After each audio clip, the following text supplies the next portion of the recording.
దైవగ్రంథమైన పరిశుద్ధ గ్రంథములో నుండి ప్రకటన గ్రంథము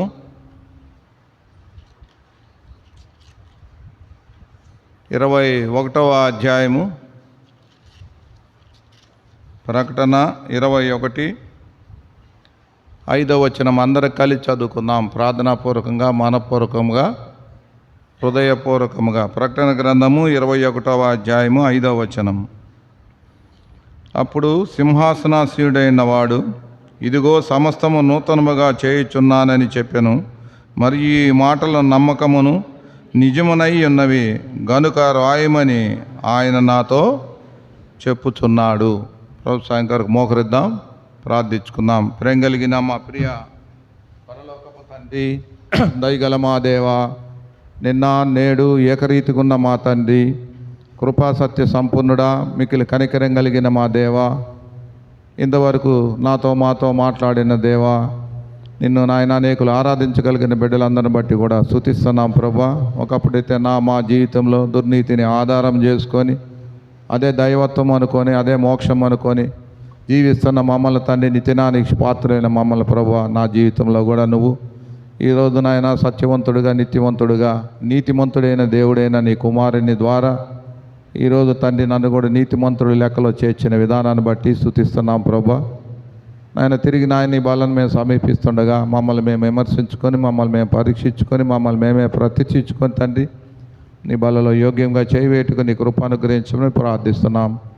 నిలబడని దాసుని జ్ఞాపకం చేసుకో తండ్రి, నీ సిలువ సాటును మరుగుపరచుము. ఆత్మీయమైన, సత్యమైన, నిత్యమైన, అమూల్యమైన, జీవము కలిగిన నీ నోటి మాటలు నీ బిడ్డలంగా మేము వినే చెవి, గ్రహించే మనసు దయచేసి ఆ ప్రకారం జీవించి అనేకులు జీవింపజేయట్లో కూడా నీ కృపానుగ్రహించమని, నీ చిత్తాన్ని నాయన మా యందు బయలుపరచమని ఇచ్చిన సమయాన్ని బట్టి స్తుతిస్తూ మిగిలిన సమయాన్ని ఆశ్చర్యకరంగా, దీవెనకరంగా, మహిమకరంగా ఉంచమని, నీ ఆత్మ సంచారం మా మధ్య దయచేయమని, మమ్మల్ని అందరినీ సమాధానంతో పంపించమని, మా కొరకు త్వరగా రానున్న ప్రభువైన యేసుక్రీస్తు వారి నామములో స్తుతించి ప్రార్థించి అడిగి వేడుకుంటున్నాం తండ్రి, ఆమేన్.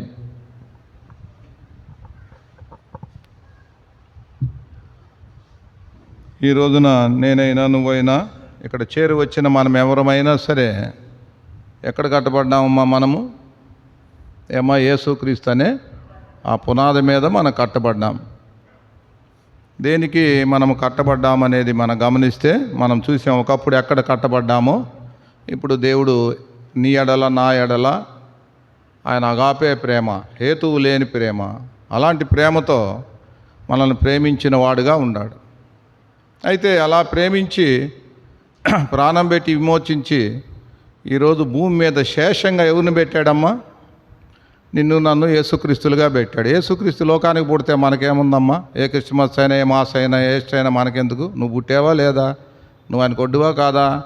నువ్వే ఈ లోకానికి సంతోషకరమైన వ్యక్తివి, నువ్వే ఈ లోకానికి సంతోషాన్ని ఇచ్చేది, నువ్వే ఈ లోకాన్ని మరణాన్ని ఇచ్చి కాపాడేది. బైబిల్ ఎన్ని మాటలు చెప్తుందమ్మా. ఈరోజు ఇక్కడ కూర్చోగలిగాం, మనం బతికామంటే మనల్ని బతికిచ్చింది యేసు ప్రభువా. ఏమ్మా, సువార్తికులు, ప్రవక్తలు అనేకులు ఈరోజు పంపబడి వాళ్ళ ద్వారా వచ్చాం. ఈరోజు ఏడున్నానంటే ఎవరి వలన? యేసు ప్రభు వలన. జగత్ పునాది వైపు ఆయన సంకల్పంలో ఉంది. సంకల్పం అంటే ఏ సాధనం వలన? ఒక వ్యక్తి ఉందా లేదా వెనక? మనం కూడా దానికి అది తెలుసుకోవాలని అంతే. చాలామంది తెలియక పేదోళ్ళు, ధనికులు, అది దాని బైబిల్లో ఎక్కడ పేదోళ్ళు లేరమ్మా. పేదోళ్ళు అంటే ఆత్మీయ పేదలే. వాళ్ళు ధనవంతులు కావాలని దేవుడు ఈ లోకానికి వచ్చాడు. తర్వాత చీరలు, సార్లు, దానాలు, ధర్మాలు ఇవన్నీ అని అంటారు. అవన్నీ కూడా ఇవి మన ప్రామాణిక కాదు. లోకంలో అన్యులు చేస్తున్నారు, మనము చేస్తున్నాం. అది పద్ధతి కాదు. అంటే మన ప్రామాణికేంది? ఇందాక మనం చేస్తాం, అర్పించేదము ప్రభువా. ఎప్పుడు అర్పిస్తాము? నువ్వు ఎప్పుడైతే ఆత్మతో ఉంటావో, సత్యంతో ఉంటావు, అప్పుడు నీ అర్పణ తీసుకుంటాడు, శరీరంతో తీసుకోడు. ఒక సహోదరి కానీ, సహోదరుడు కానీ దిగంబర ఏమన్నా ఇబ్బందులు ఉన్నా ఆదుకో, తప్పులేదు. ఆదుకోకపోతే నువ్వు సహోదరివే కాదని చెప్తాడు వాక్యం. అదే ప్రామాణికంగా పెట్టుకోకూడదు, అది లోకం పెట్టుకుంటుంది. నేను చేసిన మంచి కార్యాలను బట్టి మోక్షానికి పోతాను. క్రైస్తవులు అలా ఉండకూడదు. మన ప్రామాణికమైన ఆత్మను రక్షించాలి. ఇవి చెయ్యొద్దు అనేది కాదు. సగం తెలియక, సగం తెలిసి అపార్థాలు చేసుకుంటారు. ఇది అందరూ చేస్తారు, ఇది కాదమ్మా. ఇది మనం చేసుకుంటూ దాన్ని కాపాడుకోవాలి. అది ప్రభు చెప్పింది మనకి. ఈయనేంది పేదోళ్ళకి వద్దంటాడు, ఎద్దంటాడు. అసలు పేదోళ్ళు బైబిల్లో లేరమ్మా. ఉంటే తర్వాత నన్ను అడగండి, చెప్తా. పేదలకు సువార్త ప్రకటించడం అంటే ఈ పేదలు కాదమ్మా. కాబట్టి ఎవరైనా సరే చీకటిలో మరణ ఛాయలో ఉన్న ప్రతి వ్యక్తి కూడా, ఆత్మ లేని ప్రతి వ్యక్తి కూడా పేదోడే. ఎందుకంటే ఇశ్రాయేలు ప్రజలు వాళ్ళు మనకి ఛాయిగా ఉండారు కాబట్టి వాళ్ళకి దేవుడు కలిగి ఉండారు. మనకు దేవుడు లేడు కాబట్టి దానికోసం ఆయన వచ్చాడు, సర్వలోకానికి, నీకోసం నా కోసం కాదు. వీడు చెప్పేవాడు పేదోడే, అందరిని పేదోళ్ళు చేయకూడదమ్మా. లాజరు లేకపోతే ధనవంతుని పెట్టి లాజరు పోయాడని కాదు. ధనవంతుడు ఎవరంటే ఆయన చేసిన కార్యం చేయలే, అంటే ఊదారంగు వస్త్రం ధరించుకున్నాడు కాబట్టి ధర్మశాస్త్ర ప్రకారం అతను పేదలను ఆదుకోవాలి. తన ధర్మం తన ఇష్టానుసారంగా బ్రతికాడు కాబట్టి అతను వచ్చింది. ఓ క్రైస్తవుడా, నువ్వు కూడా అలా బతకగాకనే యేసుప్రభు చెప్పాడు. నువ్వు ఇది తీసుకొచ్చి ఏం చేసావు? భౌతిక అంటే దృశ్యంగా చూపిస్తున్నావు, సినిమా సెట్టింగ్ చూపించినట్టు పల్లెల్లో గిళ్ళల్లో డ్రామాలు వేసినట్టు వేసి జనాలు గాజేసావు. ధనవంతులంతా నరకానికి పోతారు, పేదోళ్ళంతా మోక్షానికి పోతాను. వీళ్ళు పోయారు, ఇప్పుడు వాళ్ళు పోయారు.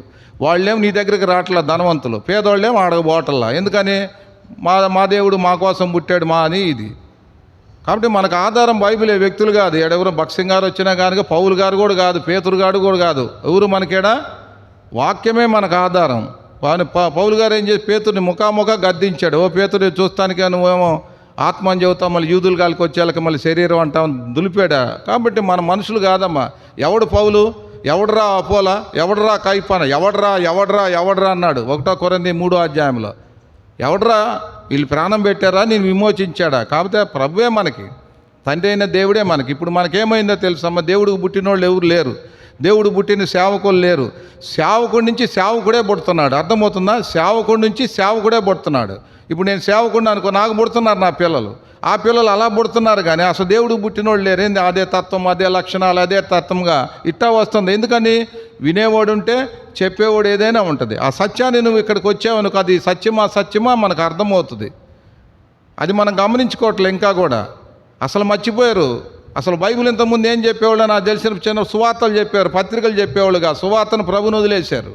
ఇప్పుడు పత్రికలకు వచ్చారు. పత్రికలు కూడా ఏం చేశారమ్మా?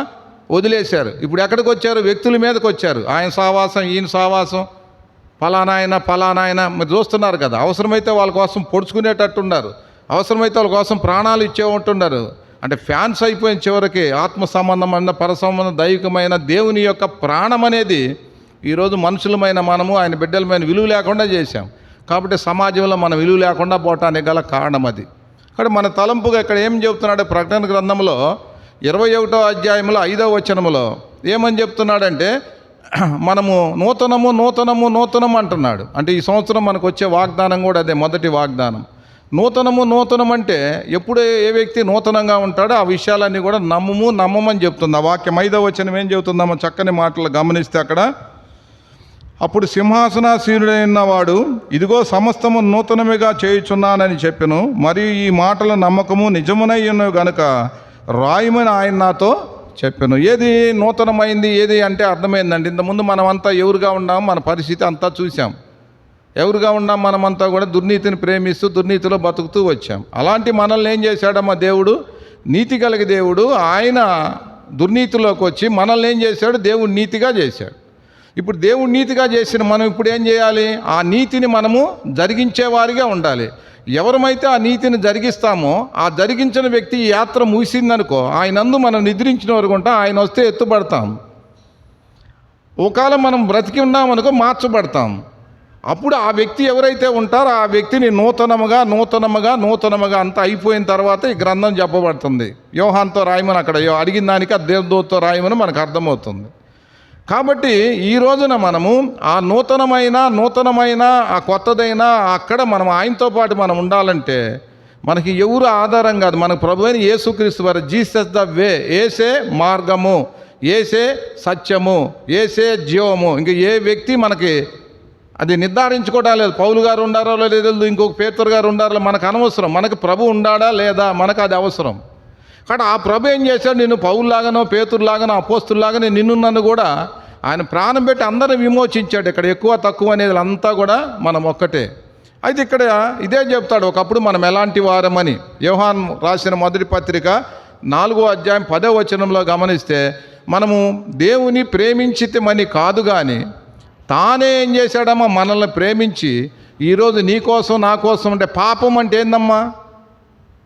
మళ్ళీ జైనోళ్ళు చెబుతున్న ఇది అసమానమైన మాట, ప్రపంచం వింటది. పాపం అంటే ఏంటంటే శరీరం అని అర్థం. అంటే ఆదాములో ఏముందమ్మా? మహిమ ఉంది. ఆ పాపాన్ని బట్టి, ఆ ఆజ్ఞ అతిక్రమించిన దాన్ని బట్టి మహిమ పోయింది, శరీరం మిగిలింది. శరీరం ఏంటిదమ్మా? అది మరణము. మనం తెలియక పాపంలో వచ్చి జీతం మరణం, పాపంలో జీతం మరణం కాదు. పాపం అంటే ఇంకా ఆటోమేటిక్ శరీరం అయింది కాబట్టి శరీరానికి మరణం ఉంది.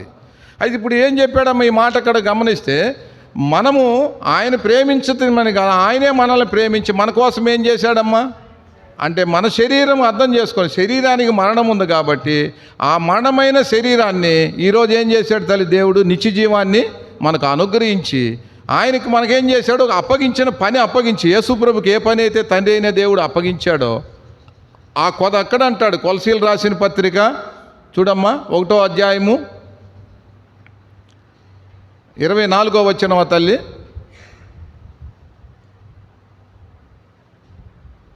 క్రీస్తు పడ్డ పాటులందు కొదవటి అందంటాడు. 24 తల్లి.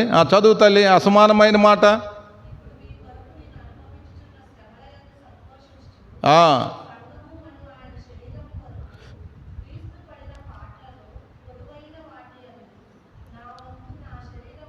ఇప్పుడు యేసుప్రభు ఎవరి కోసం పాటలు పడ్డాడమ్మా సిలువలో? పాపుల కోసమే కదా, శత్రువుల కోసమే కదా, దుర్నీతిని చేసేవాళ్ళ కోసమే కదా. అయితే ఇప్పుడు ఆయన శరీరాన్ని ఎట్లా అప్పగించాడో, పౌలు గారు భూమి మీద ఉన్నంతకాలము ఆయన శరీరాన్ని ఎవరికి అప్పగించాడమ్మా?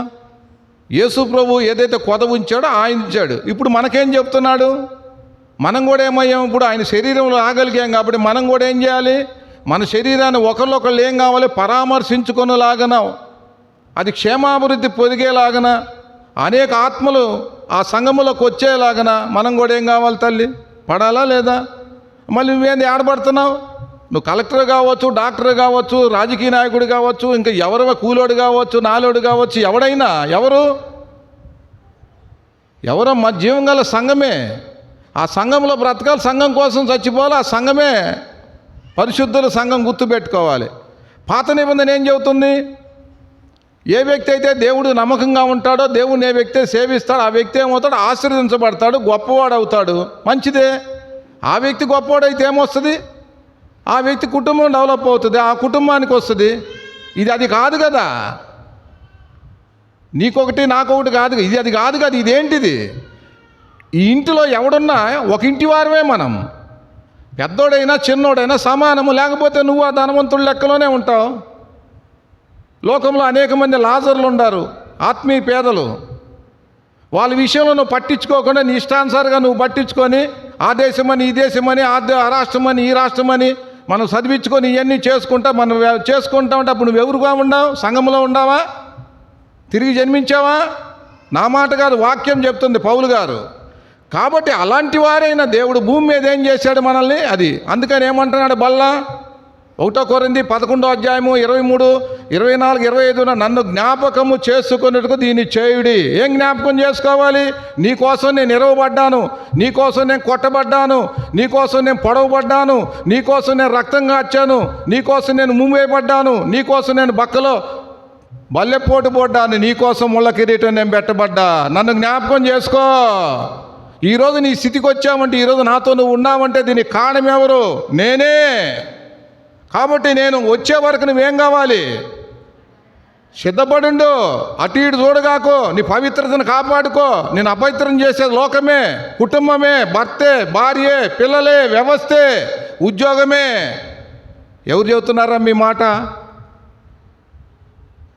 ఎవరు రక్షణ వాడిది, ఎవరు ముక్తి వాడిది, ఒకటి రాదు. ఇది భూమి మీద ఉన్నాం కాబట్టి మనము వారి ధర్మాలు నిర్వర్తించుకోవటం, వెళ్ళిపోవటమే అది.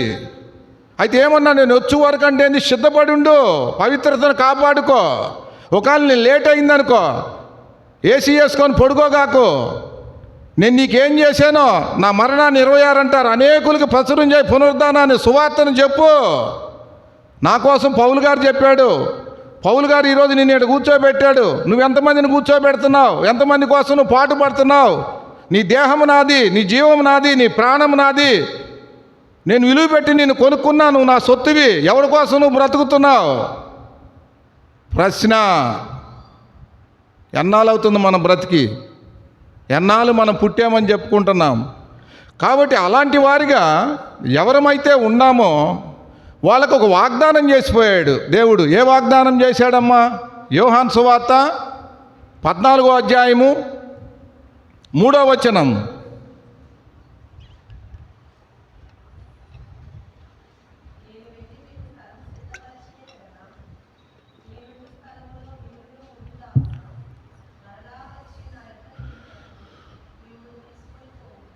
అంటే ఇప్పుడు మరలా వచ్చినప్పుడు నువ్వు నేను ఎలా ఉండాలమ్మా?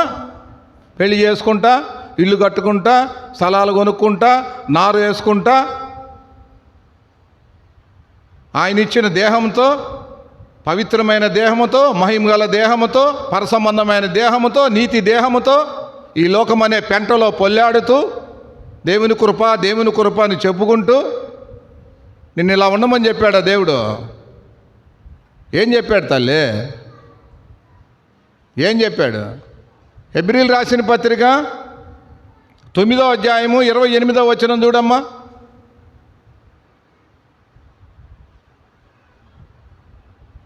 హెబ్రీలు రాసిన పత్రిక 9వ అధ్యాయం 20వ వచనం 28వ వచనం. ఆయన ముందు ఎలా వచ్చాడమ్మా?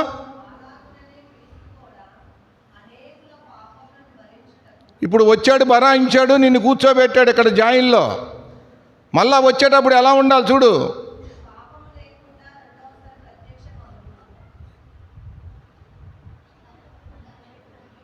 ఏమర్థమైంది తల్లి? ముందు ఎలా వచ్చాడు ఆయన? అమ్మ రాణేమ్మ, బతకండి బతికించిన బాధ అది. ఎందుకంటే మీ అలా ఆమెల్లో ఉండకూడదు. ముందు ఎలా వచ్చాడు తల్లి?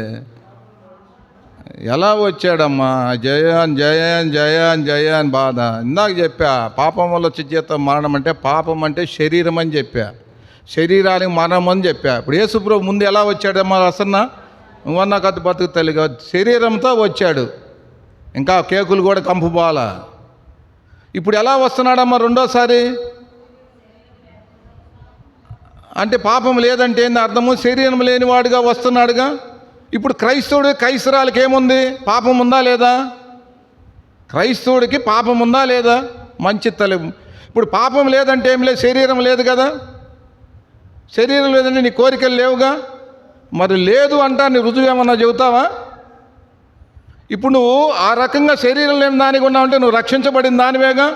నీ రక్షణ ఆ రకంగా కొనసాగిస్తే ఆయన ఏం చేస్తాడు? పాపం లేనివాడి కంటే మహిమతో వస్తున్నాడు. ఇప్పుడు నువ్వు ఎలా ఉండవు? మహిమతో ఉండవు. ఆకారం అయితే ప్రసన్న, నిరాకారంగా హృదయం వచ్చే నిరాకారము. హృదయంలో క్రీస్తున్నాడు, ఆకారం ప్రసన్న ఉంది. హృదయంలో ఎవరున్నారు? క్రీస్తున్నాడు. ఆ గుణ లక్షణాలు ఉన్నాయి. నువ్వు యాక్టివిటీస్ అని ఎలా ఉంటాయి? పాపంతో ఉంటాయా? దృశ్యమైన ఉంటాయి, అదృశ్యమైనవి ఉంటాయా? మరి ఎవరన్నా ఉండారా భూమి మీద? దొంగ బోధలు చేసి దొంగ వారాలు ఎవరన్నా ఉండారా? ఇది వాక్యమా ఇంకేదన్నానా? అసలు మనుషులు చెప్పగలుగుతారా? దేవదూతలకు ఇవ్వకపోతే వేరే మనుషులు ఎలా చెప్పగలుగుతారు?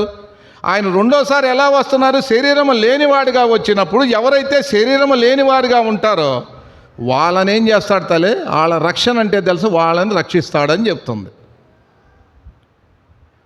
ఈ ప్రపంచంలో ఎవరన్నా ఉంటే చూడండి, ఇప్పుడన్నా మారండి, తెలుసుకోండి. మీరు లేకపోయినా పర్లా, స్పర్శలో ఉండండి. స్పర్శ లేదు, షుగర్ ఎక్కువైతే అరికాళ్ళు అన్నీ స్పర్శపోతాయి. స్పర్శ లేదు, అది బాధ. సత్యమా సత్యం బైబిల్ చూడండి. కాబట్టి ఎవరైతే అలాంటి వారిగా ఉంటారో ఒకవేళ వాళ్ళు మహిమలో పిలువబడ్డారనుకో, ఇంక మళ్ళీ అదిగో మళ్ళీ కొలసీలు రాసిన పత్రిక 3వ అధ్యాయము 4వ వచనం కూడా ఉంటుంది. 3-4 వచనాలు చూస్తే మీ దేహం ఎవరిది? అక్కడ చూడేముంటుంది? మనకు జీవమైన క్రీస్తు ప్రత్యక్షమైనప్పుడు మనం కూడా మహిమతో ఆయన ఎదుర్కోవాలంట. మహిమ అంటే ఏంది తల్లి? ప్రసన్న కనపడుతుంది కానీ ఆ పద్ధతులు, ఆలోచనలు, ఆ మనసు అంతా కూడా పరసంబంధమైంది. ఆయన కూడా పరసంబంధమైన వాడు వస్తున్నాడు, మహిమతో వస్తున్నాడు. మనం కూడా ఏమవుతాం? ఆయన పోయి ఎదుర్కొంటాం. బతికినంతకాలం నా భార్య, నా బిడ్డలు, నా కుటుంబం లోకోసం పాకులాడి ఇప్పుడు ఆయన రమ్మంటే తీసుకెళ్తాడా? అది ధనవంతుడికి చెప్పింది ఆ మాట. ఓ లాజరు విషయంలో చేసుకొచ్చింది. ఇప్పుడు ఆయన వచ్చినప్పుడు ఆయన ఉన్నట్టుగానే ఉండాలి. మళ్ళీ ఇంకో మాట చూడండి, 1 యోహాను 3వ అధ్యాయము 2వ వచనం. బైబిల్ అంతా 2 రక్షణలు అమ్మ. మొదటి రక్షణ కాదు మునిగి రావటం, 2వ రక్షణలో ఉన్నోడే ఎత్తబడతాడు. 1 యోహాను 3వ అధ్యాయము 2-3 వచనాలు. ఎంత? ఇప్పుడు ఎవరు? మనం దేవుని పిల్లలమేగమ్మా. చదువు. అంటే ఇప్పుడు మనం ఏం చేస్తున్నాము? ఆయన పరివారంగా, ఆయన భార్యగా, ఆయన బిడ్డలుగా ఉంటున్నాము. ఆయన ప్రత్యక్షమైనప్పుడు ఎలా ఉండాలమ్మా? అమ్మా ఎలా ఉండాలమ్మా? ఆయన ఎలా ఉన్నాడు భూమి మీద? పెళ్లి చేసుకున్నాడా? పిల్లలు కన్నాడా? ఇల్లు కట్టుకున్నాడా? దుక్కు దున్నాడా? ఏమన్నా చేశాడా? అంటే చేసుకోవద్దు, చెయ్యొద్దని కాదు. ఇదంతా ఏంటిదమ్మా? భూమి మీద ఇదంతా కూడా వారి వారి ధర్మాలే కానీ ఇది బంధం కాదు. ఆయన ఉన్నట్టుగా నువ్వు ఉండాలంటే ఉండమ్మమ్మ. అక్కడ ఏమన్నాడు మనం చూసాం. ఒకడేం చేశాడు, మా నాన్న పాతి పెట్టాలన్నాడు. ఎన్నో వచ్చినాలు చూసి, ఎవడైనా నన్ను వెంబడించిన గోడి నెల తను తానేం కావాలి, ఆపేక్షించుకోవాలా. అమ్మ ఉండు, మా భార్యతో చెప్పొస్తా, మా అబ్బతో చెప్పొస్తా, మా కొడుకుతో చెప్పు. ఏంది మోక్షం అంటే, ఏంది పరలోకం అంటే? ఒక ధూళి లాంటి వెట్టలాంటి పురుగు లాంటి మానవుడు దేవుడు కావాలంటే అంత ఈజీగా? తినుతా తాగుతా సుఖిస్తా అన్నీ చేసుకుంటా అందరిలాగుంటా ఏసీల్లో ఉంటా డబుల్ కాట్లో ఉంటా అన్నిట్లో ఉంటా నీకు ఇస్తాడా భర్త? అంతగా రెట్టింపు మీకు సెగ. వాక్యం అమ్మది, వాక్యం. కాబట్టి ఎవరికి లేని ధన్యత, రిలయన్స్ అంబానీ, ధీరు అంబానీ అలాంటి వాళ్ళకి లేని ధన్యతది ఈరోజు నీకు నాకు ఆ సత్యదేవుడు ప్రత్యక్షమై ఈరోజు అగాపే ప్రేమను కనపరిచి ఈరోజు ఆయన బిడ్డలుగా, ఆయన సొత్తుగా, ఆయన భార్యగా, కుమారుగా, కుమార్తెగా నిన్ను చేస్తే ఇంకా నువ్వే దేనికోసం పాకులాడుతున్నావమ్మా? ఇంకా సిగ్గుమాలిన ప్రార్థనలు చేస్తారు, సిగ్గుమాలిన ప్రార్థనలు. చదువులు, సంధ్యలు, పరీక్షల కోసం, వాటి కోసం అసలు ఉందంటమ్మా. సాతాను కోసం ప్రార్థన చేస్తారు ఎవరైనా? దేవుడి కోసం ప్రార్థన చేస్తారు. నీ పిల్లల్ని ఎవరికి అప్పచెప్పావు? సాతానికి అప్పచెప్పావు. నీకు తెలియదు. వాక్యంలోకి రా, నీకు అర్థమవుతుంది. నువ్వు ఏది చేసినా దేవుడు మహిమార్థమే. నీళ్లు తాగినా, పాలు తాగినా, అన్నం తిన్నా దేవుడిని ఏం చేయాలి? మహిమ కోసమే చేయాలి. నీ బిడ్డని ఏది అప్పగిచ్చినా దేవుడు మహిమ కోసం అప్పచెప్పాలి. నీ కోరికల కోసం, నీ ఇచ్చల కోసం చేసి దేవుడి గొప్ప, దేవుడి గొప్ప, ఇప్పుడే సగం నాశనం అయిపోయింది అంతా కూడా. అర్థం చేసుకోండి. కాబట్టి మనం ఏమంటున్నాడమ్మా? యోహాను సువార్త 14వ అధ్యాయము 3వ వచనం ప్రకారముగా, నేను వెళ్ళి నా తండ్రి ఇంట అనేక నేను వెళ్ళి స్థలము సిద్ధపరిచి నేనుండే స్థలంలో మీరు ఉండులాగన నేను మరలా. అర్థమవుతుందా ప్రసన్నమ్మ? అలా ఎవరమైతే సిద్ధపడి ఉంటారో వాళ్ళకి రాస్తున్నాడమ్మ ఇది. అర్థమవుతుందమ్మా? ఇది అలాంటి వారిగా ఎవరన్నా ఉంటే వాళ్ళు ఆ ప్రకటన గ్రంథము 21వ అధ్యాయం 5వ వచనములో అది రాస్తున్నాడు. దినదినము మనము ఇంతకుముందు లేదమ్మా. నాకు తెలిసి నేను చాలా జూనియర్నే క్రైస్తత్వంలో. ఎంత అసమానంగా ఉండేవాళ్ళు. ఆడవాళ్ళు భర్తలను వదిలేరే, భార్యలు వదిలేరే, కుటుంబాలను వదిలేరే. వదిలేయమంటే నిర్లక్ష్యం జరిచారని కాదు, ఈయనకిచ్చిన ఛాన్స్ అది లేదు. ఇప్పుడు మొదటిది అడిచి రెండోది అడిచి నటిస్తున్నారు కాబట్టి ఇది ఒక వ్యాపారం అయిపోయింది. దుర్నీతి అయింది. ఇదే దుర్నీతి. క్రైస్తత్వమే దుర్నీతిలో కనపడుతుంది. కారణం ఏడొచ్చిందంటే దీనివల్ల అర్థం చేసుకోండి తల్లి, వేరే అపార్థం కాదమ్మా. నీతిని జరిగించేదేవుడు వదులుకున్నోడు నీతిని జరిగిస్తాడు, కావాలనుకున్నోడు దుర్నీతిని జరిగిస్తాడు. మనం కావాలని వస్తున్నామా, వదులుకొని వస్తున్నామా? ఆయన మహిమగల సింహాసనాన్ని వదులుకున్నాడు, నువ్వేం వదులుకున్నావు? కాబట్టి మొట్టమొదటి తలంపుగా ఈరోజు ఆ పరలోకములో ఆయన చెప్పబడిన పేరు, నీ పేరు, నా పేరు రాయబడి ఉండాలంటే 2 కొరింథీయులకు రాసిన పత్రిక 5వ అధ్యాయము 17వ వచనం. 2 కొరింథీయులకు రాసిన పత్రిక చదవమ్మా అమ్మా.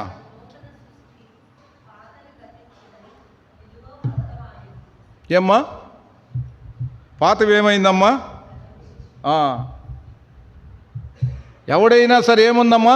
యేసుక్రీస్తు నందు గనక మనముంటే ఏమయ్యామమ్మా? నూతన సృష్టి. పాతవేమైందమ్మా? అది సమస్తము. కాబట్టి ఇప్పుడు ఎక్కడుంటారు పరలోకంలో? కొత్తోళ్ళు ఉంటారా, పాతోళ్ళు ఉంటారా? ఎవరుంటారు పరలోకంలో? కొత్తోళ్ళు ఉంటారు. ఒకవేళ నేను క్రొత్త అయితే 16వ వచనం ఏం చెబుతుంది అక్కడ? చూడాలి. 16వ వచనం ఏం చెబుతుందాడ?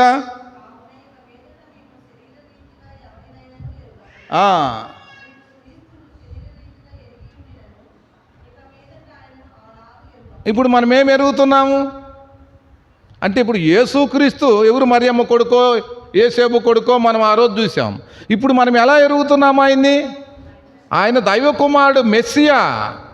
శరీర రీతిగా నేను ఎరగటల్లా. ఇందాక మనము నమ్ముట, ఒప్పుకొనుట, అంగీకరించుట, విశ్వసించుట ఆయనందు మనం ఉన్నాం కాబట్టి ఇప్పుడు ఆయన నేను దేవుడిగా ఎరుగుతున్నా కాబట్టి నేను ఎరగట్టలేదని చెప్తుంది. కాబట్టి ఎవరైతే శరీర రీతిగా ఎరగరో, ఎవరైతే ఆయన మహిమ కోసం ఎదురు చూస్తున్నారో ఆ పరలోకంలో మహిమేముంటుంది, శరీరాలు ఉండవు. అలాంటి వారు రోమీయులకు రాసిన పత్రిక చూడమ్మా 8వ అధ్యాయము 14వ వచనం.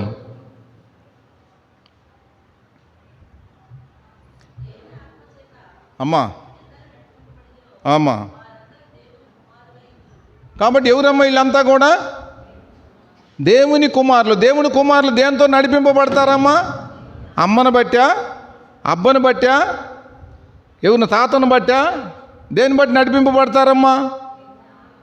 ఆత్మ అంటే ఇప్పుడు నీలో ఏమి లేదు నడిపించడం, శరీరం లేదు కాబట్టి, నువ్వు మహిమ కాబట్టి ఆత్మతో నువ్వేం చేస్తావు? నడిపింపబడతావు. ఎందుకని? నిన్ను కనిందెవరు? ఆత్మ శరీరమా? ఇందా మనం చూసి ఆ పిల్లలు రక్తమాంసము గలవారయ్యిందని అర్థం చేసుకోవాలి. కనిందెవరు? దేవుని బట్టి మనం పుట్టాం కాబట్టి 12వ వచనం ఏం చెబుతుంది? రోమా 8:12.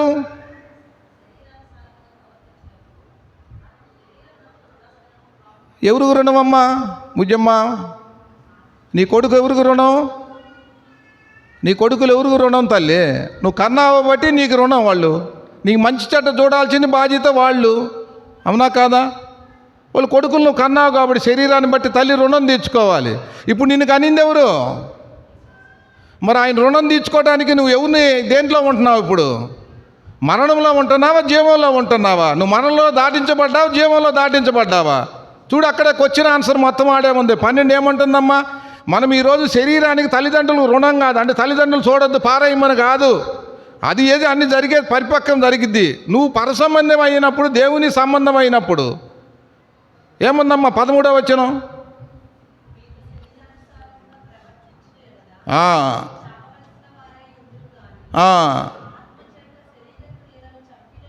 ఇప్పుడు ఏం చంపుతున్నావమ్మా?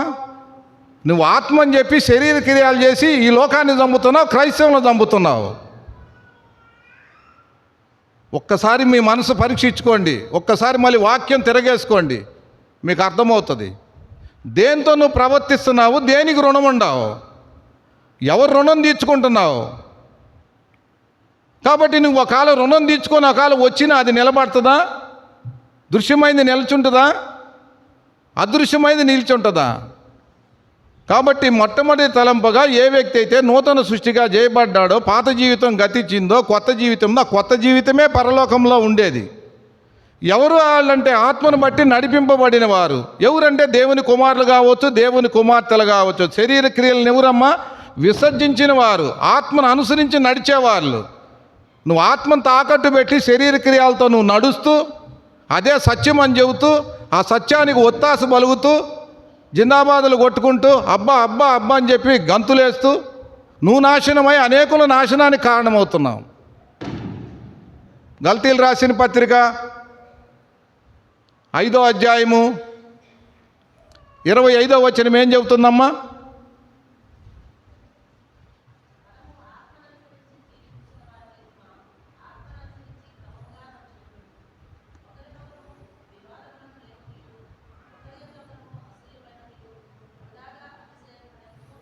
ఏమర్థమైంది ఇక్కడ? 2 పదాలు వస్తున్నాయి. ఆత్మ వస్తుంది, శరీరం వస్తుంది. శరీరానికి ఏముందో అసూయ ఇవన్నీ కనపడుతుంది, ఆత్మకి ఏముందో మీకు కనపడుతుంది. కాబట్టి నువ్వు ఎవరుగా ఉన్నావు? ఆత్మగా ఉన్నప్పుడు 24 ఏం చెబుతుంది? క్రీస్తు యేసు సంబంధులు శరీరమును ఇచ్చలను దురాశలను ఏం చేశాడు? చంపేసుకున్నారా లేదా? చంపితే ఏమయ్యావు? నువ్వు ఆత్మ అయ్యావు. 4 ఇది చచ్చిపోయిందని ఎవరు చెప్పగలుగుతారు? నాతో సావలేదని ఎవరు చెప్పగలుగుతారు? బైబిల్ అమ్మా, బైబిల్ ఇది కాలజ్ఞానము. ఇది దైవికం పరసంబంధమైన కాలజ్ఞానం, భూత భవిష్యత్తు వర్తమానాలు చెప్పే కాలజ్ఞానము. నాటకాలు ఆడుతూ కూర్చోవటము, లేదా నాటకాలు ఆడుతూ మందిరాలకు వెళ్ళటం, యాక్టింగ్లు చేయటాలు, ఈ చేయటాలు కాదమ్మ. ఇది ప్రపంచం అంతా క్రైస్తత్వం పెద్ద నాటకం అయిపోయింది ఇప్పుడు. ఇది పరసంబంధమైంది, గుర్తుపెట్టుకోండి. ఇది పరసంబంధమైనది, దైవికమైనది, నిలిచుండేది, అసమానమైనది, తను తాను ఉపేక్షించుకునేది, తను తాను త్యాగం చేసుకునేది, తన కుటుంబాన్ని సమర్పణ చేసుకునేది. అది బైబిల్, అది క్రైస్తత్వం. కాబట్టి క్రీస్తు యేసు సంబంధంగా మనం ఉంటే మనం ఏం చేస్తాం? మనల్ని మనము సిలువేసుకుంటాం. అన్నీ అవాబవా కావాలంటే కాదమ్మా, దానికోసం ప్రయత్నం చేద్దాం. ఒకవేళ మనం చేయలేకపోయినా చేసేవాళ్ళు సమర్థిద్దాం, వాళ్ళ కొరకు ప్రార్థన చేద్దాం, వాళ్ళ అడుగుజాల నడవటానికి ఇష్టపడదాం. లేకపోతే నన్ను దేవుడు ఏం చేయడు ప్రసన్న? వాడుకోడమ్మా. గుర్తుపెట్టుకో. ఎఫెసీయులకు రాసిన పత్రిక 2వ అధ్యాయము 10వ వచనం.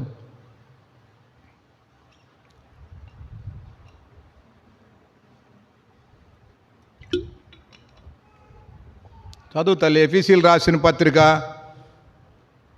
2వ అధ్యాయం 10వ వచనం ఏముందమ్మా?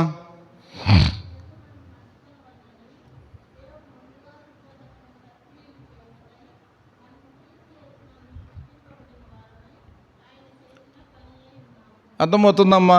ఎందుకు నిన్ను కన్నాడమ్మా? ఏమ్మా మీ అమ్మ నాన్న మిమ్మల్ని ఎందుకు కన్నారు తల్లి? మా అమ్మ నాన్న నన్ను ఎందుకు కన్నారు తల్లి? మన పిల్లల్ని ఎందుకు కన్నాం తల్లి? చూడండి తల్లి, చిన్న మాట ముందు ఫిజికల్గానే మనకు తెలియపోతే ఇంకా ఆత్మీయంగా అర్థమవుతుంది తల్లి. ఏమ్మా, మన కోరికల కోసం, మన అవసరాల కోసం, మనకున్న ఆలోచనల కోసం మన బిడ్డల ద్వారా మనం ఏం చేస్తాం తల్లి? సఫలం చేసుకుంటాం. మన దగ్గర అయిపోయింది. దానికోసం మనం ఎంతో ప్రయాసపడతాం, నష్టాలు పడతాం, ఇరుకులు పడతాం, ఇబ్బంది పెడతాం, అప్పులు చేస్తాం. వాళ్ళు బాగా ప్రయోజకులుగానే ఇష్టపడతాం. అయితే ఇప్పుడు ఈయన ఏం చేశాడు తల్లి? నీకోసం నా కోసం తన ప్రాణాన్నే దారబోసాడు తల్లి. అలాంటి ప్రాణాన్ని నువ్వు ఎంత తక్కువగా చేస్తున్నావు తల్లి. కాబట్టి ఆ ప్రాణం విలువ నీకు నాకు అర్థమైతే ఆయన ఏం చేస్తాడు తల్లి? ఆ పనిముట్టుగా నువ్వు ఉంటావు, ఆ పనికి వస్తావు తల్లి. లేకపోతే నామకార్థ క్రైస్తవ జీవితమేనమ్మా. సింగుడు పోయాడంట, వచ్చినట్టు వస్తున్నాం వస్తున్నాం, ఏమి లేదమ్మా. దానివల్ల అందరు చేస్తున్నారు, మనము చేస్తున్నాం. వాడు బాపనోడు వస్తాడు, వాడు పాస్టర్ వస్తాడంతా జరిగిపోతుందమ్మా. రొటీన్ మోసం. సత్యం ఎరగండి. నేను కొంచెమన్నా సత్యం ఎరిగి మనం ఇలా బ్రతకాలనే స్పృహలన్నా ఉంటే దేవుడు లాస్ట్లో అన్నా కాస్త ఏదైనా కరుణిస్తాడు, యాక్సెప్ట్ చేస్తాడు. లేకపోతే మనకన్నా దౌర్భాగ్యులు, మనకన్నా ద్రోహులు, మనకన్నా అపరాధులు ఈ ప్రపంచంలో ఎవరు ఉండరమ్మా. ఎందుకంటే నిజంగా నువ్వు కడగబడిన దానివి కనుక అయితే, ఆయన ప్రాణం విలువ తెలిసిన దానివి అయితే అమ్మ అక్క అర్థం చేసుకోండి. కాబట్టి ఈరోజున ఆయన చేసిన పని దేనికి చేశాడంటే, ఆయన నా బిడ్డలు నన్ను సంతోషపెరచాలని, నాకు ఘనత తీసుకురావాలని, నీలాగా నాలాగా అనేక ఆత్మలు ఎంతమంది చనిపోతున్నారో, లోకంలో నశిస్తున్నారో అలాంటి వారందరినీ నీలాగా నాలాగా ఉండాలని దేవుని యొక్క ఉద్దేశం అమ్మ. ఆ ఉద్దేశం లేకపోతే అమ్మ అర్థం చేసుకో, నువ్వు నేను ఎక్కడ లేవమ్మా. ఆయన చేత మనం ప్రేమింపబడలేదు తల్లి. యోహాన్ రాసిన 1వ పత్రికలో కూడా అక్కడ 13వ వచనం చూడు తల్లి, అక్కడ ఉంటుంది. యోహాన్ రాసిన పత్రిక 3వ అధ్యాయం 13వ వచనం చూస్తే, అమ్మమ్మ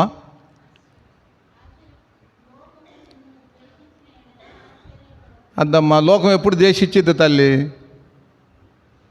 ఎప్పుడు ద్వేషించిద్దమ్మా లోకం? అర్థం చేసుకో. లోకం మనల్ని ఎప్పుడు ద్వేషించి తల్లి? ఏమ్మా, ఎప్పుడు ద్వేషించి తల్లి? లోకం ఎప్పుడు ద్వేషించిద్దమ్మా?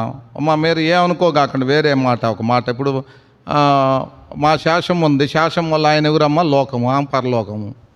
ఈమె పరలోకం కాబట్టి ఈమెం చేసింది? ఉన్నదంతా లోకాన్ని తెచ్చి చర్చిలో పరలోకం చేసింది. ఇప్పుడు వాళ్ళ ఆయన లోకం ఏం చేస్తాడు? ముండా నువ్వు తీసుకెళ్ళి పెడితే నా సంగతి ఏందని అడగడా? మీ పిల్లలు అంటున్నారా మాట? మీ బంధువులు అంటున్నారా? నువ్వు ఏడు చేస్తేగా. అర్థమవుతుందా? చాలా కష్టం అది అర్థం కావాలంటే. అంతేకాదు అంటే ఇరుగువారి విషయంలో అలా ఉన్నాం మనం. పొరుగువారి విషయంలో ఎలా ఉన్నామమ్మా? రోమీలు రాసిన పత్రిక 13వ అధ్యాయము 10వ వచనం ఏం చెబుతుందమ్మా? 12వ వచనమ్మా, ప్రేమ పొరుగువానికి ఏం చేయదమ్మా? కీడు చేస్తుందా? ఏమ్మా, చుట్టుపక్కలందరూ చచ్చిపోయి ఉండారా బతికుండారా? ఈ లోకంలో అందరూ బతికుండారా చచ్చి ఉండారా? ఎన్న ప్రసన్న 12 10 అమ్మా 10వ వచనం ఏమన్నా? ప్రేమ పొరుగువానికి ఏం చేయదమ్మా? మరి నువ్వు నేను ఎవరు అమ్మా?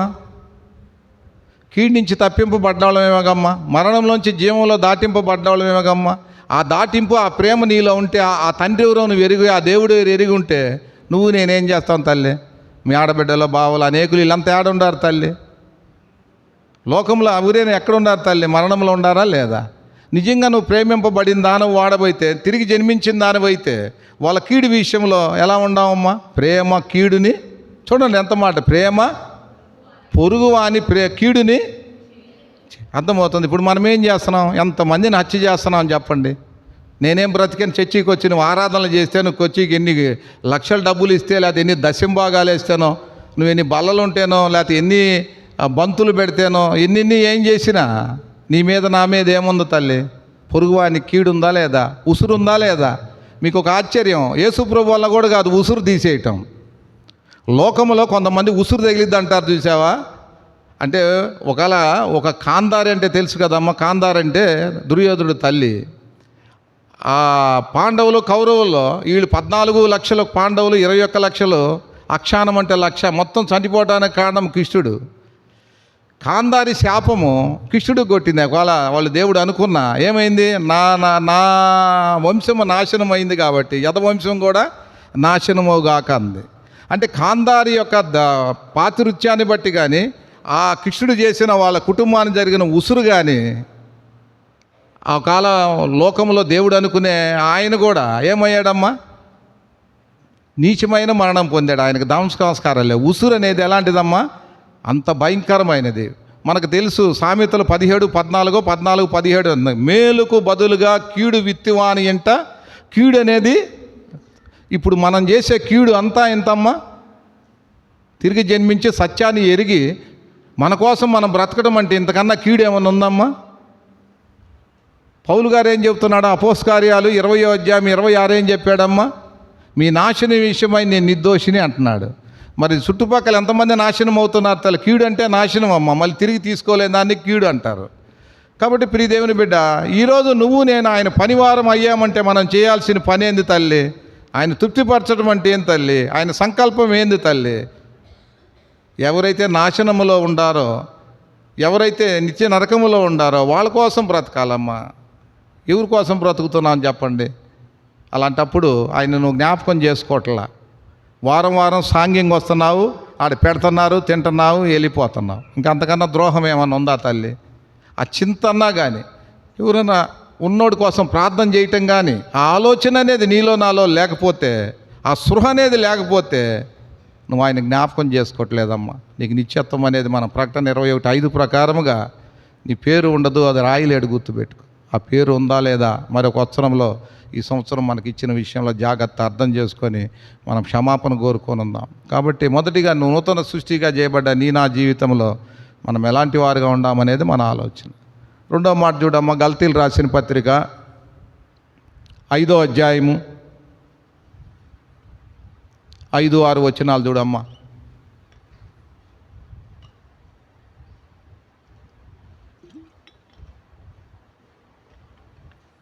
గల్తీలు రాసిన పత్రిక 5వ అధ్యాయము 5-6 వచనాలు చూడు తల్లి. అమ్మా అమ్మా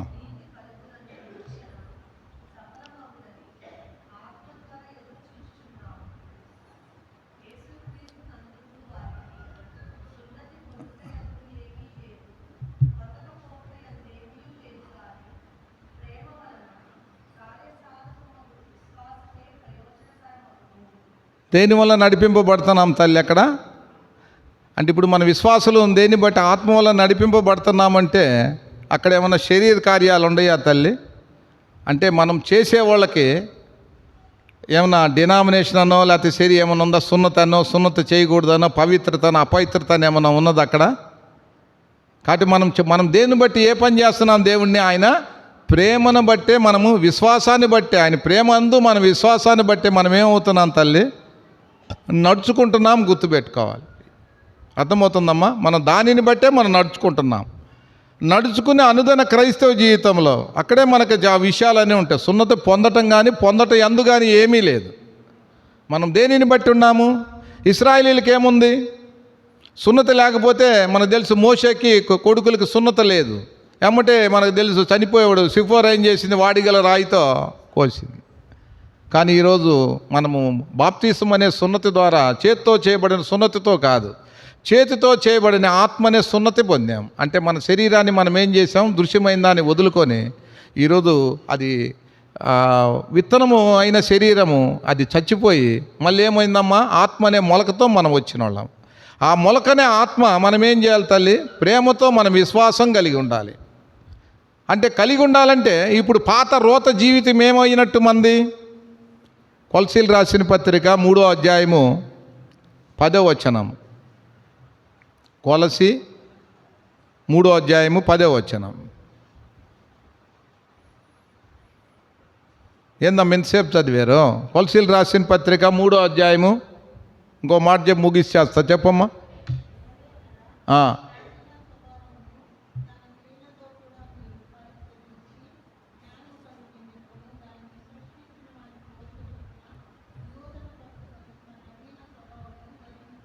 కాబట్టి ఏ పోలికలోకి వచ్చామమ్మా ఇప్పుడు మనము?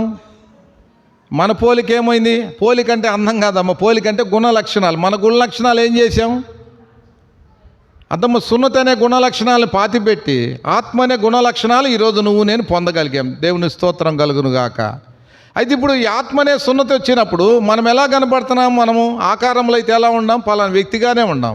అంతరంగం ఎలా ఉంది? నవీనం అంటే కొత్తది. కాబట్టి అలాంటి స్వభావం ఉంటే కొత్త యెరూషలేము మన కొత్త కొత్త కొత్త నూతనమైంది. ముందుగా నూతనమైన జన్మ, నూతనమైన ఆత్మ. ఇప్పుడు నూతనమైనది ఏంటిదమ్మా? మనము ఆ స్వభావంలో ఏం కావాలి? తల అంతరంగములో అలాంటి లక్షణాలు, దైవికమైన లక్షణాలు మనతో ఉండాలి. ఒక మాటలో చెప్పాలంటే ఆ పోలికలోకి మనం రావాలి. ఎప్పుడు వస్తాం ఆ పోలిక? రోమీలు రాసిన పత్రిక 12వ అధ్యాయము 1వ వచనం, 1-2 వచనాలు చూడండి. మనకు 2వ వచనం అది. 1 మీకు అర్థమైతే 2 అర్థమవుతుంది. 1 ఏందమ్మా?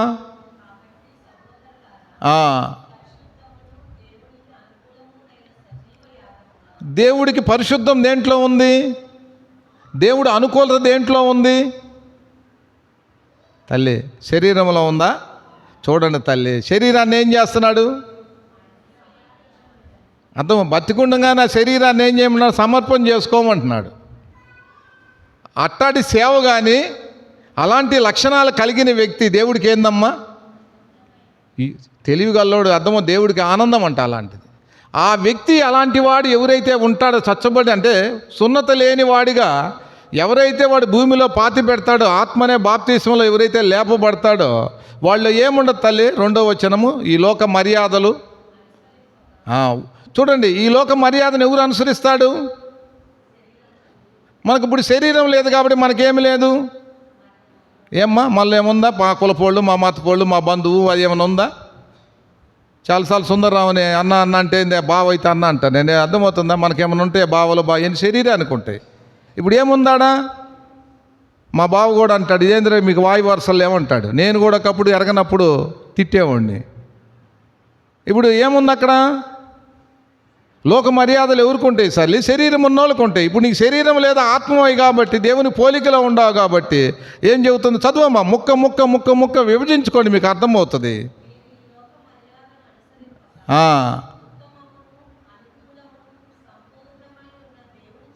అమ్మ చూడు తల్లి, ఉత్తమము అనుకూలం. ఉత్తముడు అంటే దేవుడమ్మా, సర్వోత్తముడు. ఉత్తమము సర్వోత్తముడు దేవుడికి అనుకూలము.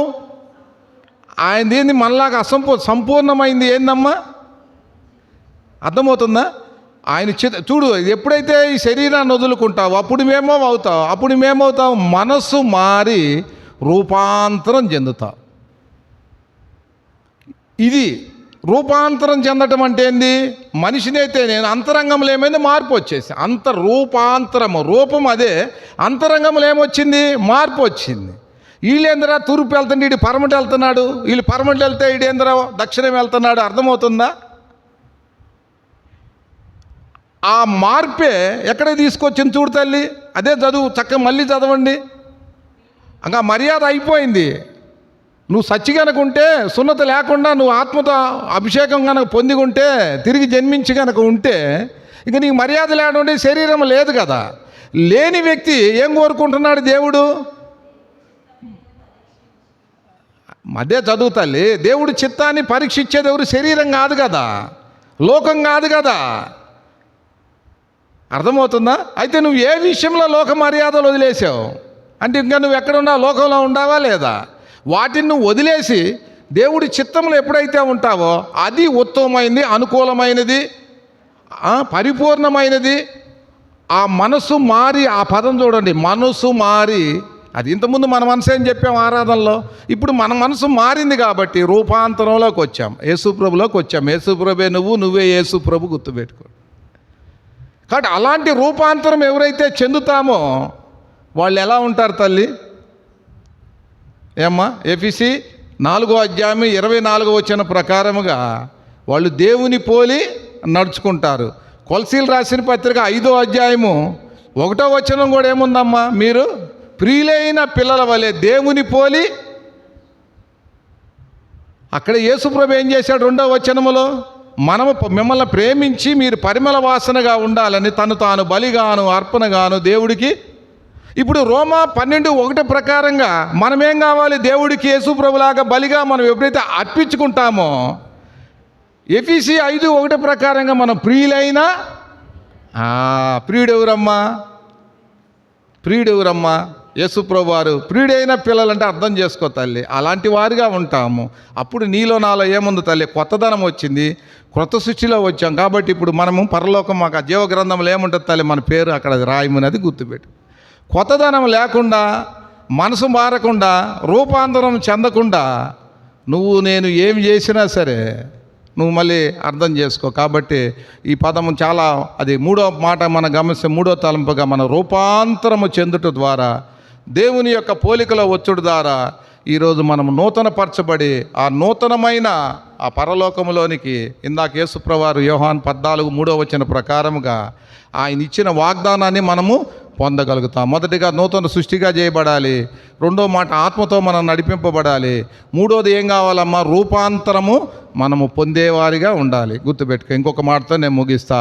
కొరింథీయులకు రాసిన మొదటి పత్రిక 15వ అధ్యాయము చూడమ్మ 49వ వచనం. కొరింథీయులకు రాసిన మొదటి పత్రిక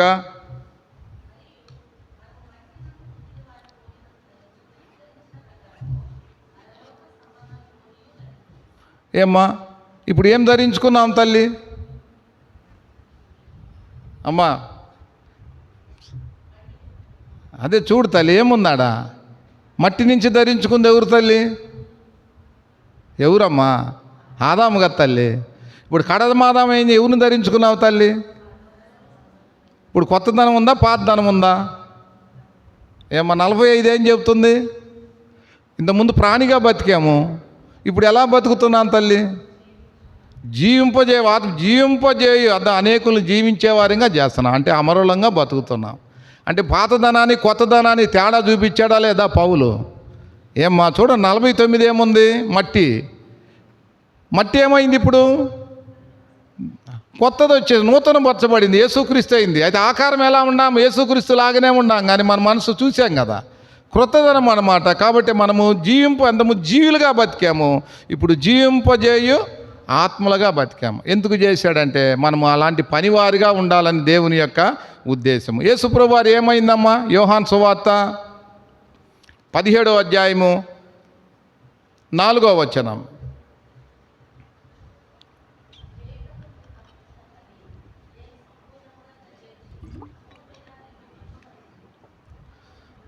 చాలా ఏం చెప్పాడమ్మా యేసుప్రభు వారు? ఏమిచ్చాడు ఆయన? మనకు ఒక పని ఇచ్చాడు, ఆయనకి ఇచ్చాడు దేవుడు. ఆ పనిని ఏం చేశాడమ్మా యేసుప్రభు వారు? చేశాడా, చేయలేదా? ఇప్పుడు మనం ఏం చేస్తున్నాము? మనకు ఒక పని ఉందా లేదా? మనం ఏం చేస్తున్నాము మనకు అప్పగించిన పని విషయంలో? ఏముందో మనకు అప్పగించిన పని? ఏం లలితమ్మ? కాబట్టి ఏదైతే ఇచ్చాడో, అందుకనే యోహాను సువార్త 4:34 అంటాడు, ఆ సమరస్త్రీ వచ్చినప్పుడు శిష్యులు వచ్చి అయ్యా భోజనం చేయమంటే ఏమన్నాడమ్మాడా? నా తండ్రికి ఇష్టమైన ఆహారం అంట. కాబట్టి ఆ తండ్రికి ఇష్టమైన ఆహారము ఇష్టపెట్టకుండా నీకు ఇష్టమైన ఆహారం బలలో చెయ్యాడేస్తావమ్మా? ఏమ్మా 4వది ఆయన్ని నేను జ్ఞాపకం చేసుకున్నానంటే, ఆయన ఏం చేశాడు? ఆయన తండ్రి పనిని ఏం చేశాడు? ముగించాడు. ప్రియులైన పిల్లలం గనక మనం అయితే, ఆ ప్రియుని వారసులం గనక మనం అయితే, మనం కూడా ఏం కావాలి? ప్రియుని పోలి నడుచుకోవాలా లేదా? ప్రియుడు ఏం చేశాడు? అప్పగించిన పని సంపూర్తి చేసి భూమి మీద మహిమను తీసుకొచ్చాడు. మహిమ అంటే ఏంది? శరీరాలను ఏం తీసుకొచ్చాడు? ఆత్మలు చేశాడు, అంటే నిత్యులుగా అనంతులుగా చేశాడు. ఇప్పుడు నువ్వు నేనేం చేయాలి? ఆ పిల్లలమైతే ఈ శరీరం ఉన్న వాళ్ళందరినీ కూడా, పాపంలో ఉన్న ఏం చేయాలి? మనం కూడా మహిమలో తీసుకురావాలా లేదా? అలా లేకపోతే ఆయనేం జ్ఞాపకం చేసుకుంటున్నాం, ఆయనేం అడుగుతాళ్ళ నడుస్తున్నాం. ఆయన ఆహారం ఏందో చూడండి, ఏమంటున్నాడు? ఏందమ్మా ఆయన ఆహారము? 4:34 ఏం చెప్పాడు తల్లి? అమ్మమ్మ మన పనులు ఏందమ్మా నిద్రలేసిన కాడి నుంచి? అంటే జ్ఞాపకం అంటే చేయొద్దని కాదు, నువ్వు వదిలేసుకొని వచ్చావు. నేను ఇక నాకు వద్దు, ఈ లోకం వద్దు, ఈ భర్త వద్దు, ఈ దేవుడు వద్దు, ఈ కుటుంబం వద్దు, నాకు ఏం వద్దని వచ్చావు వాడికి. వచ్చి మళ్ళీ అందరిలాగానే ఉంటే నీకన్నా నాకన్నా ద్రోహి ఉంటాడంటమ్మా. ఇంక చూడండి, అర్థం చేసుకోండి. ఆ ప్రకారం ప్రయత్నం చేయండి అమ్మా, ఆలోచన కలిగి ఉండండి. నేను చేయలేకపోయినా చేసేవాడిని బట్టి దండం పెట్టండి, వాళ్ళు ప్రార్థన చేయండి, వాళ్ళ కోసం ప్రార్థన చేయాలి. బల్లకాడ వచ్చినోడల్లా వాడు కాదమ్మా, తెల్లచీర కట్టుకున్నోడు కాదు, లేకపోతే ఇంకోటి అనేది కాదు. గుర్తుపెట్టుకోండి, వచ్చినోడు మనోడు కాదు. ఆ ప్రకారం ఎవరైతే ఉండారో వాళ్ళని. అక్కడే చూడమ్మా యోహాను సువార్త 7వ అధ్యాయం 18వ వచనం ఏం చెబుతున్నాడు యేసుప్రభు వారు? యోహాను సువార్త 7వ అధ్యాయము 18వ వచనం.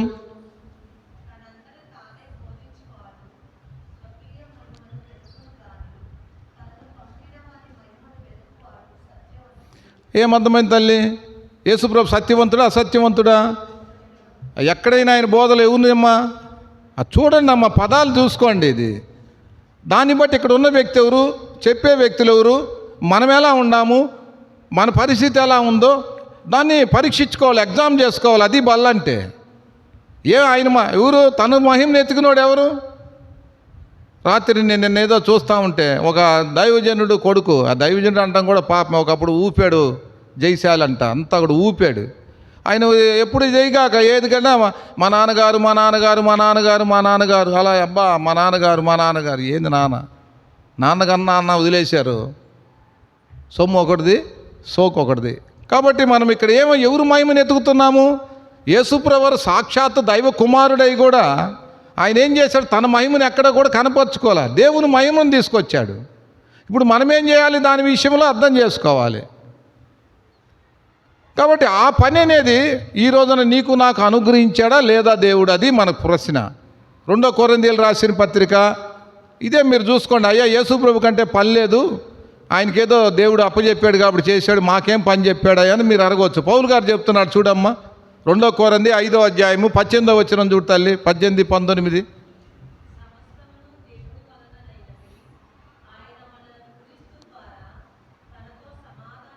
బాగా వినమ్మా నేను చెప్పేది. అన్నీ దేవుడి వలన జరిగింది. అంతకు ముందు కూడా చెప్పే కార్యాలు దేవుడి వల్లనే. ఏంది ఆ కార్యం అంటే కుమారుని పంపి ఆ ప్రాణవది.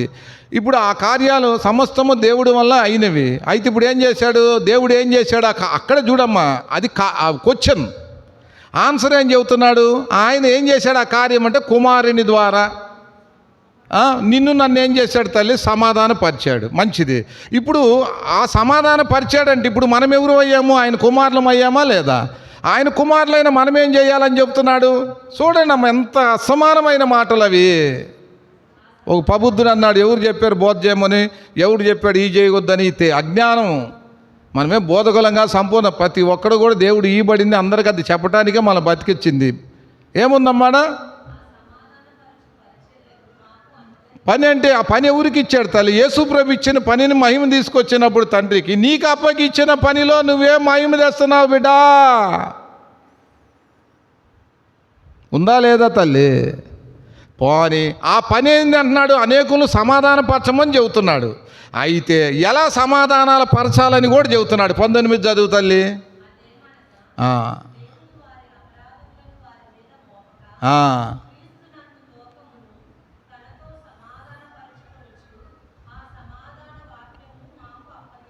ఎట్లా వచ్చింది సమాధానము తల్లి? బాటిల్ ఇసిరేస్తా. ఎట్టా వచ్చింది సమాధానము? అది ఎట్టా వచ్చింది అక్కడే ఉంది. నేను చాలాసార్లు చెప్పా, వాక్యం అన్న దగ్గర వాక్ అంటే శబ్దము, శబ్దం అంటే పునరుద్ధానము, సువార్త. యేసుక్రీస్తు యొక్క మరణ భూస్థాపన పునరుద్ధానము ద్వారా ఆ సమాధానం మనకు వచ్చాడు. కాబట్టి ఆ సమాధానం అనే ఆ వాక్యాన్ని, ఆ పునరుద్ధానం అనే సువార్త ద్వారా, పని ద్వారా మనం పరిచర్య చేయాలి. అది సిగ్గుమాలిన ఎట్టుంటుందో చూడండి అసమానము. ఆ గ్రంథము చదువుతుంటే, ఆలోచనిస్తుంటే అసలు ఈ జన్మ ఎందుకురా అనిపిస్తుంది. అర్థమవుతుందా? అంత ఆనందం. బైబిల్ జుంచు తేనంటే తేనె నాకినోడికి అర్థమవుతుంది, ఎవడికో నాకిచ్చినోడికి ఏం అర్థమవుతుంది? ఇప్పుడు మనం ఎలా ఉన్నామో తెలుసా? బియ్యం ఇచ్చి ఎంగిలి కూడా అంటే ఏంది? నువ్వు సోమరు అయిపోయి వాడు వండి తినిన తర్వాత వాడు వదిలిపెట్టింది తింటున్నాం మనం. దేవుడు ఏమి ఇచ్చాడు? ఈ జీవాహారాన్ని ఇచ్చాడు. ఈ జీవాహారాన్ని మనం ఏం చేస్తున్నాం? వండుకో కష్టపడి మోకరించి దేవుడిని అడగలేకపోతున్నాం. ఎవడన్నా ఏదన్నా పెడతారేమని ఇది వాడికి ఇచ్చేసి వాడు తిని అయిపోయినాక వదిలిపెట్టి ఏదైనా పెడితే ఆ కూడు తింటున్నాం. దేవుడు మనల్ని ఎప్పుడు కూడా దాసులుగా పిలవాల. ఎందుకు పిలిచాడమ్మా? స్వతంత్రులుగానే పిలిచాడు. జాగ్రత్త, మనం స్వతంత్రులు అట్ట ఉండకూడదు.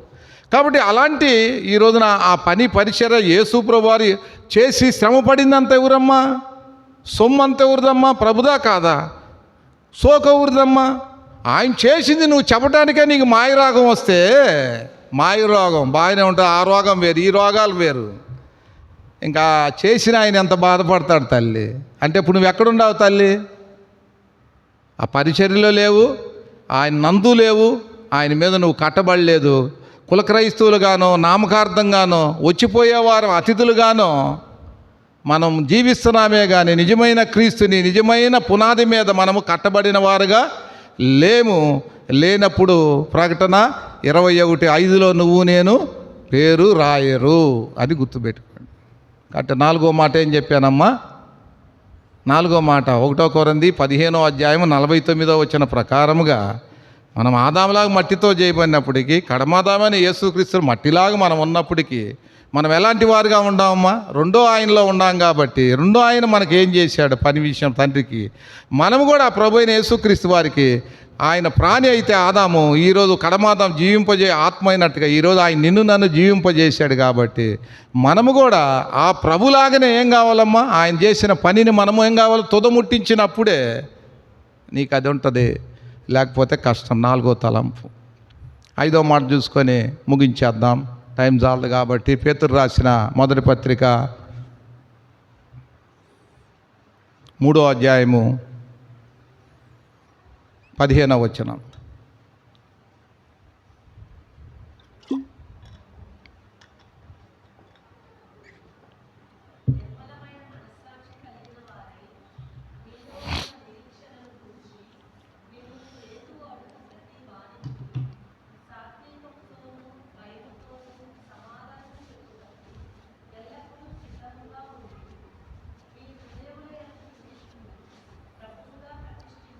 కాబట్టి ఇప్పుడు మన హృదయంలో ఎవరు ఉండారమ్మా? అమ్మా మనం ఎక్కడికి వచ్చాము? స్టార్టింగ్ ఎక్కడైంది?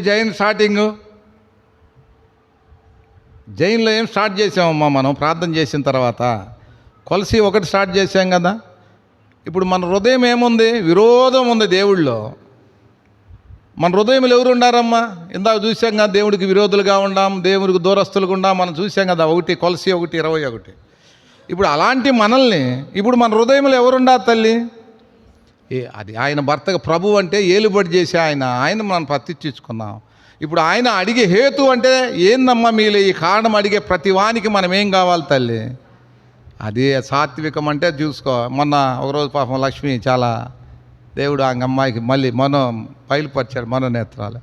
అంటే 1 పేతురు 3వ అధ్యాయంలో ఏముందమ్మా? సాధువు అని ఉంది. సాధువు అయినట్టు మృదువైనట్టు అక్షయలంక. సాధువు అంటే ఏంది? సాధువు అంటే ఏం చెప్పు లక్ష్మి, సంతోషం. అంతకన్నా 10 మందిలో పంచుకుంటే సాధువు అంటే ఏంది చెప్పండి అమ్మా? సాధువు అంటే కోరికలను అన్నీ ఒడిచిపెట్టినోని సాధువు అంటారు, అవునా కాదా? ఒక భార్య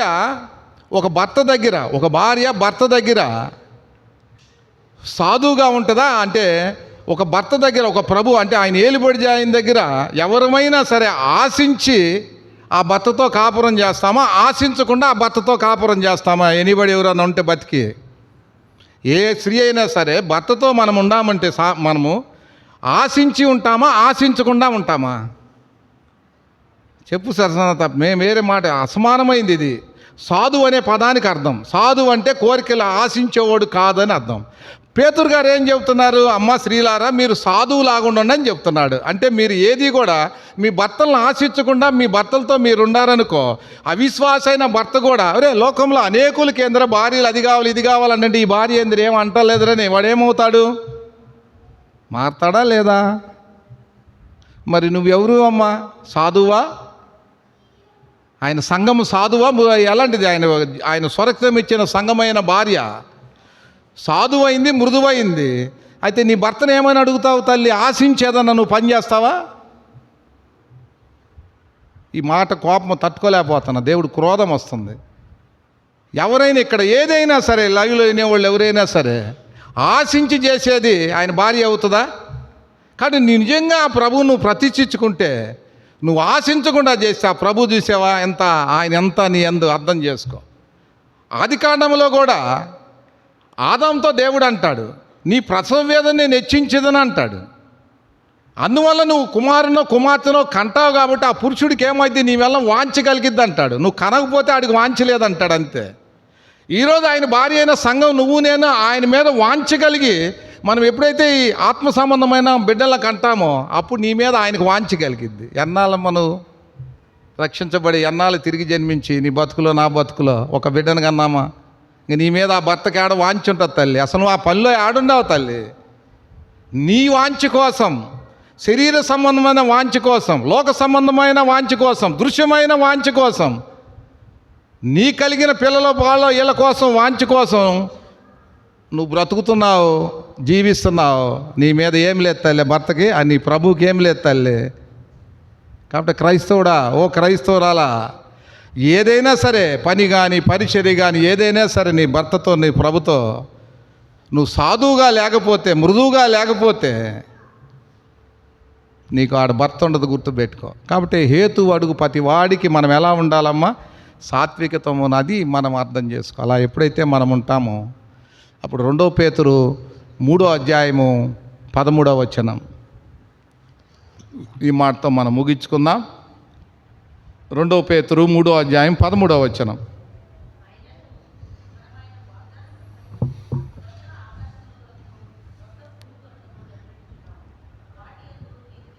అర్థమవుతుందమ్మా? ఎవరమ్మా ఈ వాగ్దానం చేసింది? ఏం బుజ్జమ్మా, బాగా బతుకమ్మా, నా చెల్లెలుగా నేను ఆశపడతా ఏరియాలో. ఎవరమ్మా ఈ వాగ్దానం చేసింది? వద్దమ్మా, డలారి మాటలు, లోక సాంగత్యము, దుష్ట సాంగత్యము, మంచి నడవడం. ఈ దుష్టుడు అంటే ఎవరమ్మా? వాటి మీద ఆశీర్వాదాల మీద పడ్డవాడల్లా దుష్టుడు. వాళ్ళ సాంగత్యం చేస్తే మనం పోతాం. ఇక్కడ చెప్పేవాళ్ళు ఎవరైనా లోక సంబంధమైన దృశ్యమని చెప్పినోడల్లా దుష్ట సాంగత్యమేనమ్మా. కాబట్టి ఏం చెప్తున్నాడమ్మా అక్కడ? బాగా చూడు తల్లి, ఏం మాటమ్మా అది? 13వ వచనంలో మనకు వాగ్దానం ఇచ్చాడమ్మా. నేను వెళ్ళి నేను యేసుప్రభువు వారు యోహాను 14:4 ఇచ్చాడమ్మా. ఆ వాగ్దానం ముందు పొందుతున్నాం కాబట్టి మనం ఎలా ఉండాలి తల్లి? అక్కడ చూడు తల్లి, అంత అసమానమైన మాటలు. కాబట్టి అక్కడ నిలబడేది ఏంటిదమ్మా? నీతి. నీతి అంటే ఇందాక మనం ఇప్పుడు మనల్ని దేవుడు ఎవరుగా చేశాడు తల్లి? నీతిగా చేశాడు. అలాంటి కార్యాలు మనం ఇప్పుడు మళ్ళీ చదవండి. 13 నాకు మళ్ళీ థాట్ రావట్ల. దేవుడు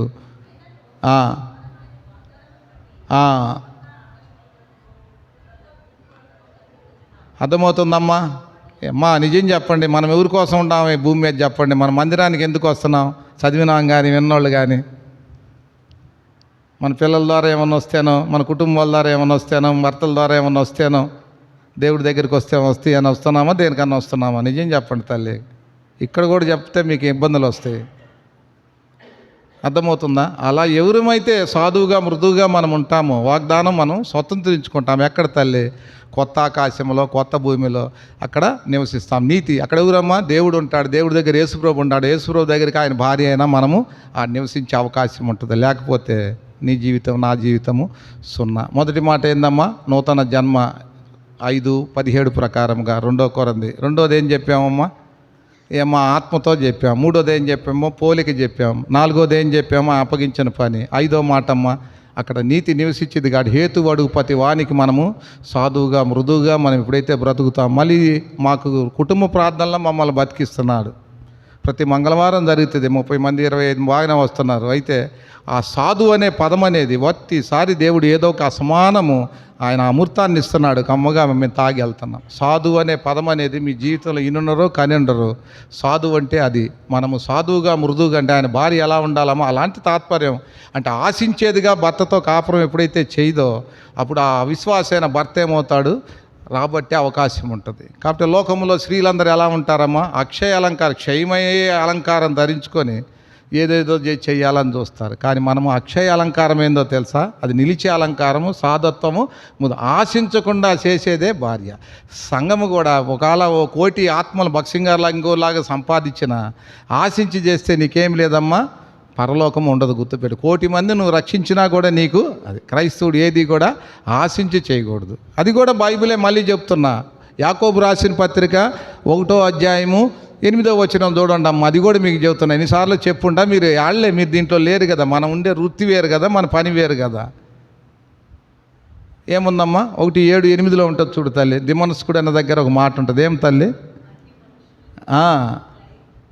చదువు తల్లి.